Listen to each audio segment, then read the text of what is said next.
The smell of hot jollof rice still lingered in their hands. Luna clutched the warm food container tightly, while Lucy held the cold bottle of water like treasure. Their little feet padded along the dusty sidewalk, weaving through crowds and horns in the chaos of Lagos. They were used to the noise now, used to the stares, the pity, and the nights that never truly ended beneath the bridge near Oshodi. But what they weren't used to was this. "Please, my children, help me," came a voice, weak and trembling. They stopped. There, crouched near a rusted electric pole, was a man in a worn-out black coat. His walking stick was chipped, sunglasses cracked. His hair was grey and unkempt. He looked tired. No, he looked empty. His lips quivered as he stretched his hand toward them. "I haven't eaten in 3 days.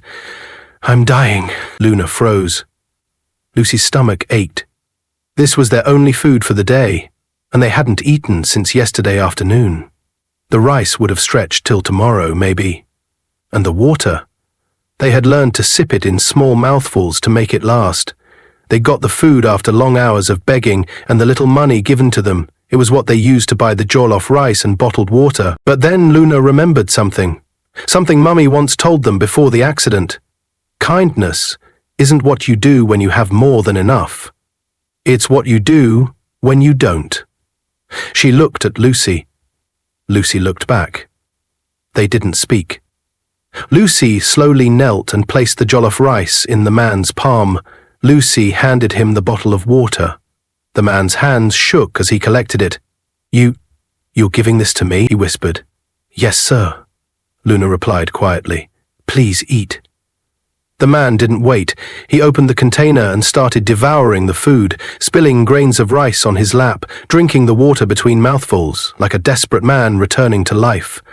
The twins watched, stomachs cramping, but their hearts strangely full with joy. When he was done, the man sighed deeply. "You saved me."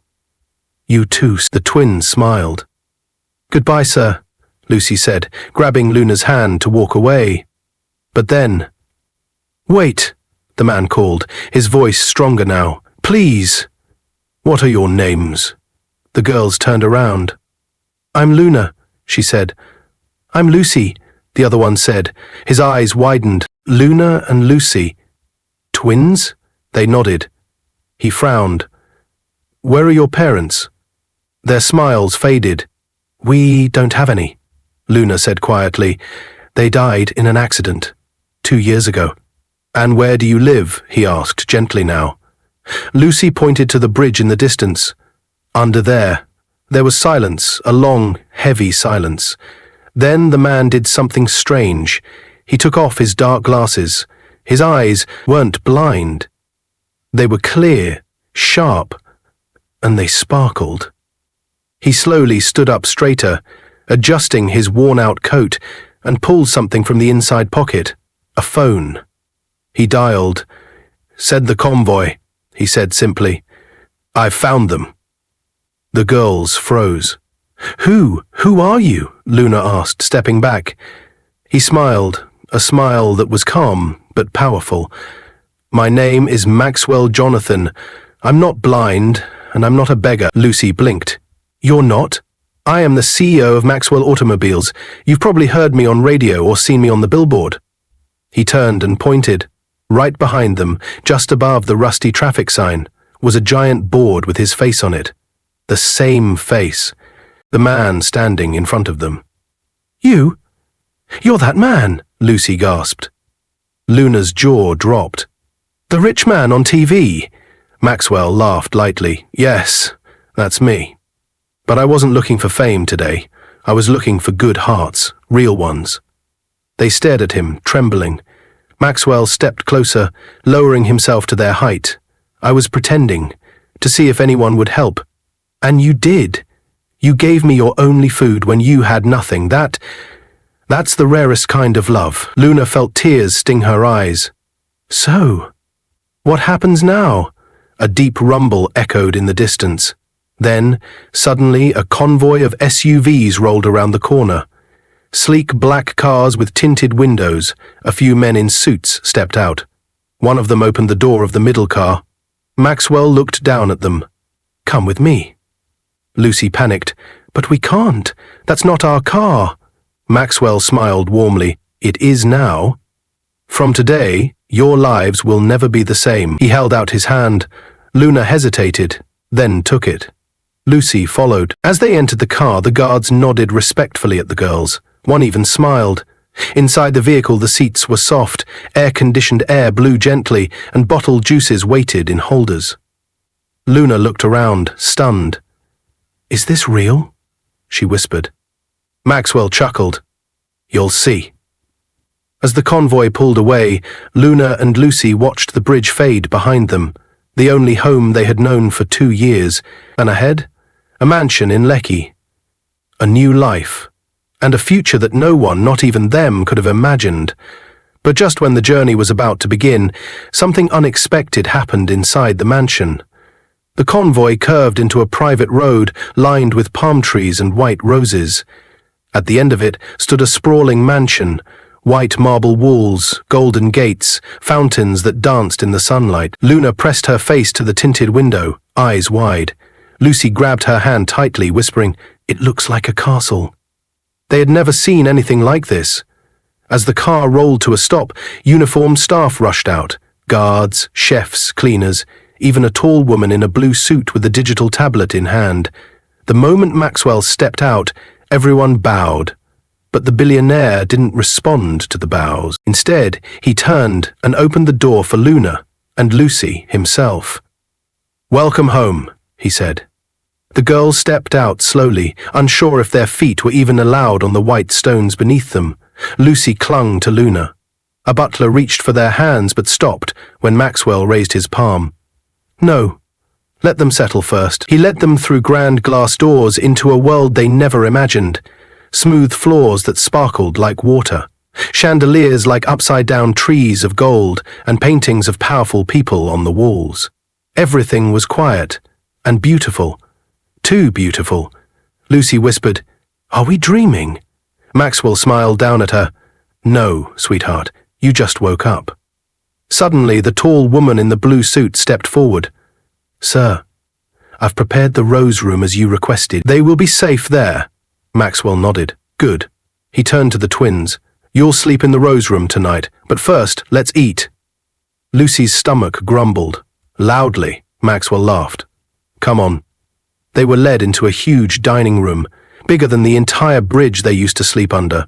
A long glass table sat in the center, with silverware shining like stars, and trays of food that smelled like heaven. Fried rice, grilled chicken, plantains, fresh juice. Lucy looked at Luna and whispered, "Is this for us?"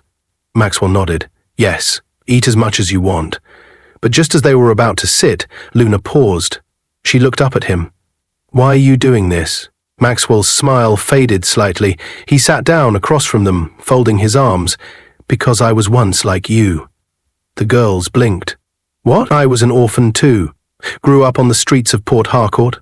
No family, slept in buses, stole bread to survive. Until one day, someone helped me. A woman gave me food and said, 'Someday, when you make it, find others like you and lift them up.' I never forgot." He looked at the girls, his voice softer now. "You reminded me of her. That's why." Luna didn't speak. She just sat slowly and picked up a spoon. Lucy followed, and for the first time in 2 years, they ate a full meal without fear of being chased away, robbed, or mocked. When they were done, a maid took them to their room. The rose room was unlike anything they had ever seen. Soft pink walls, a glowing nightlight shaped like the moon, 2 little beds with flowers embroidered into the blankets, a shelf full of picture books and dolls, and a warm bathroom with bubble soap, already set. Luna touched the blanket. "It's soft like clouds." Lucy giggled and jumped onto hers. "It smells like strawberries." As they settled into bed, Maxwell peeked into the room. "Good night, my stars." "Good night, sir," they chorused. But just before he closed the door, Luna sat up. "Wait." He turned. "Yes?" She swallowed hard. Are we really staying here?" Maxwell looked at her seriously. "If you want to." This home is yours now. But, he hesitated. But what? Lucy asked. Maxwell stepped inside. There are some people who may not be happy about it. Luna's eyes narrowed. Who? I have a few business enemies, he admitted. People who don't like what I stand for. They've been trying to destroy me for years, and now that I've brought you into my life, he looked between them. I just need to make sure you're safe. Lucy sat up, scared. Are we in danger? Maxwell came closer, kneeling beside them. Not yet, but if anyone ever asks questions about me or where you came from, don't answer, promise. They nodded slowly. He smiled again, then stood up. Sleep tight. He turned off the light, but as the door shut softly, Luna turned to her twin in the dark. Lucy? Yes? Do you think this will last? Lucy was quiet, then whispered, I hope so. But outside their door, Maxwell stood quietly with his hand still on the knob, his face suddenly hard. His phone vibrated. A message appeared.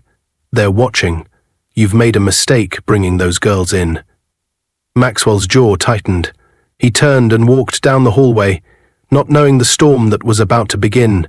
3 days passed. Luna and Lucy woke to warm breakfasts, played in the garden, and had tutors who taught them numbers and words in ways that made learning feel like a game.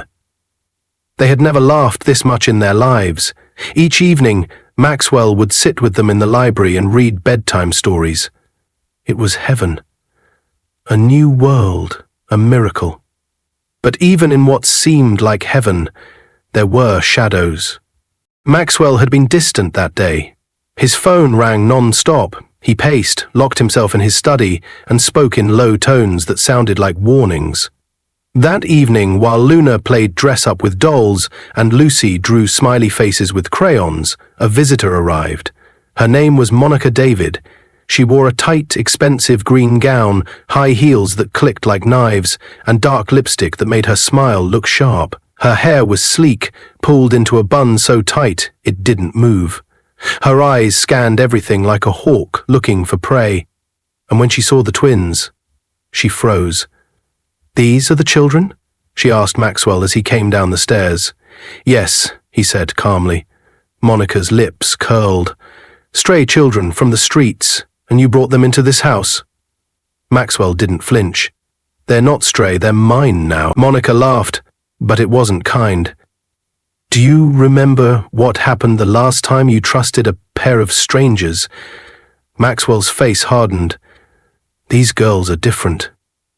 They always seem different at first, she whispered. The twins peeked from behind the hallway. They could feel it. This woman didn't like them. And they were right. Later that night, Lucy tiptoed into the kitchen for water and overheard Monica on the phone. If we don't act fast, they'll take everything. Yes, both girls. The old man is getting soft again. No, I don't care if they're 5. They're a threat. They cannot stay. Lucy dropped the glass. It shattered on the floor. Monica turned, eyes sharp as razors. You! Lucy froze. Monica rushed forward and yanked her by the arm. What did you hear? Nothing, Lucy stammered, heart racing. Don't lie to me, she hissed. If you think you can just walk in here and replace, let her go. Luna yelled, running in and pushing Monica's arm away from her twin. The impact was small, but enough to make Monica stumble. In seconds, guards rushed in. Maxwell appeared, eyes burning. What's going on here? She tried to hurt Lucy, Luna cried. She overheard me on the phone, Monica snapped. Do you see what's happening already? They're snooping, spying, causing problems. Maxwell looked at Lucy, then at Monica. Go to your room, Monica. Her jaw dropped. Excuse me? I said go. Her eyes narrowed. Then she turned and stormed off, her heels pounding the floor. Maxwell dropped to his knees. Are you okay, girls? Luna nodded. Lucy was still shaking. He pulled them close. I'm sorry. I shouldn't have brought her here. Who is she? Luna asked. He hesitated. Someone from my past. She used to work with me before I found out she was involved in something dark. Lucy looked up at him. She said we're a threat. Maxwell sighed and ran a hand through his hair. Because you matter to me. And people like her don't want me to care about anyone. They only care about power." The girls were quiet. Then Lucy whispered, "Are you going to send us away?" Maxwell looked at them, and his voice trembled. "Never." He stood and called the head of security. "Double their protection. From now on, I want guards outside their door every night. No one gets in unless I say so." The girls were walked back to their room with 2 security men in black suits now stationed outside like statues. Luna curled up in her bed, pulling the blankets high. Lucy couldn't sleep. She sat up. "Luna? Yes? Do you think she'll hurt us?" Luna stared at the ceiling. "She can try, but we have each other." But outside the mansion, Monica wasn't done.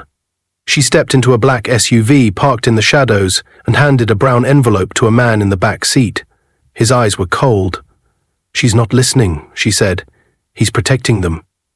The man took the envelope and looked at the contents, photos of Luna and Lucy, smiling. Safe. Loved. "She's dead if she tries anything else," he muttered. "But the twins, we can still break them, and when Maxwell is distracted, we'll take it all." Monica smiled thinly. The girls will never see it coming. But neither did they, because the next morning Luna disappeared. It started like any other morning. The sun filtered through the silky curtains of the rose room, birds chirped outside the glass windows, and the smell of fried plantain wafted in from the kitchen. Lucy sat up in bed, yawning and rubbing her eyes. "Luna?" she whispered, still half asleep. There was silence. She turned and checked the second bed. It was empty. "Luna?" she said again, louder this time. Still no answer. Her heart fluttered. She slid off her bed and checked the bathroom. Nothing. Her twins' clothes, shoes, and pink comb still lay on the dresser. Her toothbrush was untouched. Lucy ran to the door. The 2 guards assigned to them were gone. "Hello?" she called down the hallway. "Is anyone there?" There was silence. She took a step back. Something felt wrong. Very wrong. Suddenly, the housekeeper, Mama Ada, appeared from the main stairway. "Lucy, what is it, my dear?" she asked kindly. "I can't find Luna," Lucy cried. Mama Ada's face dropped. "She's not in your room?" "No." Maxwell was in the dining room when the housekeeper came rushing in. His coffee cup froze mid-air. "What do you mean she's missing?" "Sir, Lucy says Luna's not in their room, and the guards, they're gone too." Maxwell's voice rose. "Call security, right now." Within minutes, the mansion erupted into organized chaos. Every hallway was searched, every door opened, every camera feed reviewed. Maxwell's tech team scrubbed through the last few hours of surveillance footage, and that's when they saw it. At 3:42 a.m., a figure cloaked in black entered the corridor. A woman. She disabled the hallway cameras, except for one that caught a partial side profile. It was Monica. She was holding Luna's hand. The video showed her leading the sleepy girl out of the room, and then vanishing past the west gate, one only Maxwell and a few trusted staff had access to. Maxwell slammed his fist into the desk. "She took her!" He turned to his assistant. "Track her. Call the police. Alert every border point. I want drones in the sky and every license plate scanned within a 50-mile radius." Lucy stood in the doorway, frozen, her eyes filled with tears. "She took my sister." Maxwell walked over and knelt in front of her. "I promise you, Lucy, I will bring her back." "But why?" Lucy's voice cracked. "Why would anyone take us?" Maxwell hesitated, then stood. "Because you were never just ordinary girls. You were always special. And now, someone's afraid of what you might become." Meanwhile, Luna opened her eyes slowly. The room was dark, cold. The walls were grey with no windows. Only a flickering light overhead and a metal door bolted shut. She was lying on a small mattress in the corner. Her shoes were gone. She sat up, confused, her heart racing. "Where is Lucy? Where is Mr. Maxwell?" Then the door creaked open. Monica entered, dressed in all black, hair still perfectly pulled back. She was holding a phone and smiling coldly. "Hello, Luna." The little girl stared, frightened but silent. "You're probably wondering why you're here," Monica said. Don't worry, I won't hurt you, not unless you make me. Luna's small hands clenched. Your precious Mr. Maxwell took something from me, Monica continued, pacing. Everything he has now should have been mine. The company, the fortune, the name. But he gave it all up for you and your sister. She turned sharply. And now I'm going to use you to break him. Luna stood up bravely. He's not afraid of you. Monica chuckled. He will be when he hears what I'm about to do. She raised her phone and pressed a button. The live video started streaming. Maxwell's face appeared on the screen. Where is she? He demanded, voice shaking. Monica tilted the camera toward Luna. Safe, for now.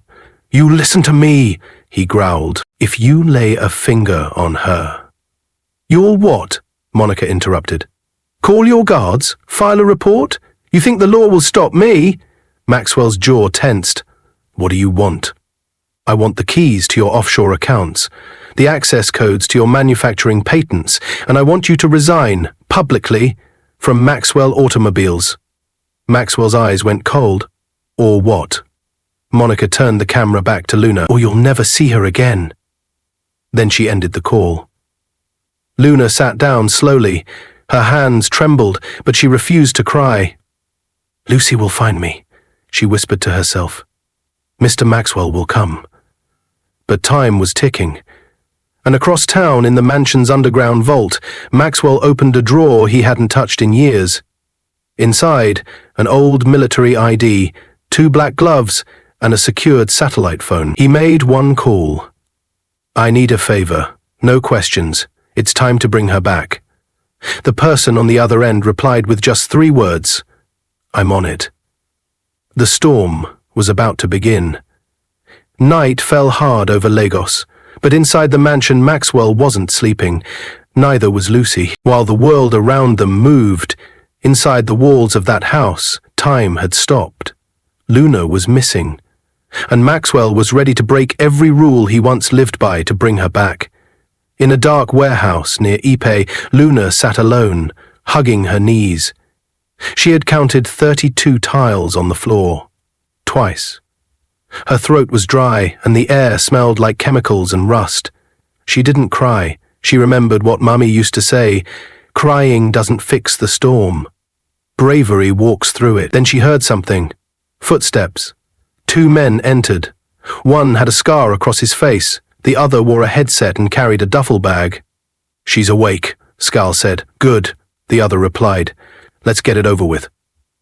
Luna didn't speak. She just stared at them, quietly watching, waiting. They approached, but before they could touch her, there was a loud sound. A loud crash shattered the stillness. The walls shook. The light flickered. A smoke canister rolled under the door. Get down, one of the men shouted, drawing a weapon. But it was too late. 3 figures in black tactical gear stormed the room. Precise, silent, brutal. One tackled Scar. The other knocked the headset man to the ground with a single blow. The third figure, taller than the rest, knelt before Luna and lifted his mask. It was Maxwell. Let's go home, he whispered. Luna gasped, then leapt into his arms. I knew you'd come, she cried. Maxwell held her tight. Always. By dawn, they were back. The sun was just rising over Lekki, casting soft golden light over the mansion. Lucy ran down the marble stairs in her pajamas, nearly tripping as she reached the door. And then she saw her. Luna! She screamed. Lucy! The twins ran into each other's arms and collapsed in a heap of giggles and tears on the floor. Maxwell stood above them, bruised but smiling. Behind him, security dragged Monica from a black van. Her sleek hair was messy now, her lips trembling. Not with fear, but rage. You have no idea what you've just done, she spat. Maxwell turned calmly. Actually, I do. You think you've won? These girls will never belong here. You're just using them to feel like a hero. No, he replied. They saved me. He turned to the press waiting at the gates, summoned after the rescue. I want everyone to hear this, he said to the reporters. 2 years ago, these girls lost everything, and yet they gave their only meal to someone they thought was blind and starving. That single act of kindness is why they're here today. They're not my charity project. They are the kindest, bravest, most generous people I've ever known, and they belong here. The cameras flashed. Monica was taken away in cuffs. Months passed. The mansion felt like home now. The twins went back to school, this time in uniforms, with lunchboxes and a driver who waited at the gate. They made friends. Lucy learned how to code games. Luna read medical books and helped in the school nurse's office. Years passed. They graduated from secondary school as the best students in their class. The crowd clapped wildly as their names were called. Lucy wore glasses now, always clutching a laptop. Luna carried a stethoscope around her neck like a badge of pride. They gained admission to university. Lucy decided to study what she always liked, software engineering, and Luna, she had developed interest in the medical field and decided to study medicine and surgery. A few years after, they graduated from the university, and Mr. Maxwell couldn't contain his joy when he remembered how far they'd gone. On their graduation day, Maxwell flanked them and celebrated them, smiling all through the event. Lucy became the youngest intern at a major tech company in Africa. Luna joined a medical outreach and helped deliver her first baby during a rural health drive. And then came the weddings.